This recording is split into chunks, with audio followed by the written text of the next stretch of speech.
Hinikayat ng PhilHealth Baguio ang mga miyembro na magpayakap na sa mga PhilHealth accredited facilities.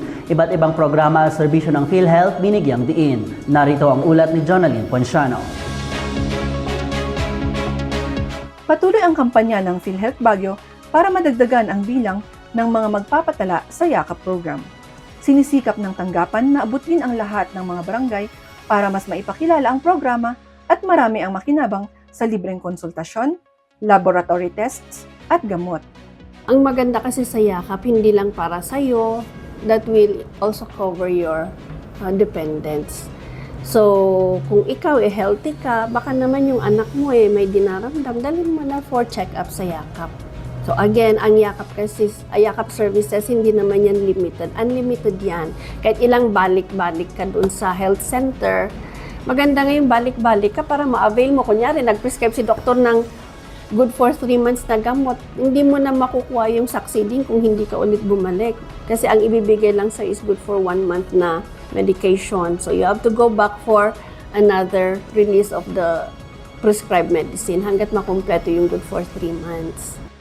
Anya, ang Yakap ay ang dating konsulta program, kaya ang mga dati ng rehistrado sa konsulta ay hindi na kailangang mag-apply dahil meron na silang record. Nilinaw din nito na ang 20,000 pesos para sa gamot ay hindi ibinibigay ng cash sa mga kliyente. Ito ang maximum na halaga ng libreng outpatient medicines na maaaring makuha ng bawat benepisyaryo sa bawat taon.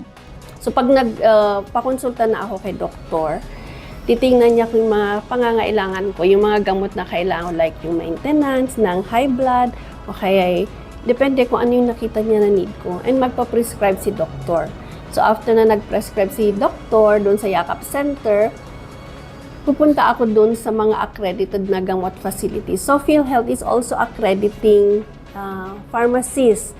So in Baguio City, meron tayong 12 sa ngayon na accredited gamot facilities where our patients could avail of the free medicines.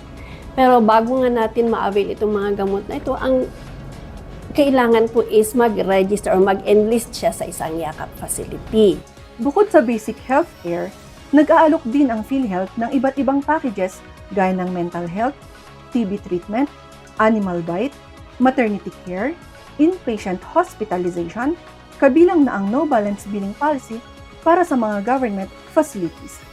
Jonalyn Ponciano para sa PIA News for Cordillera.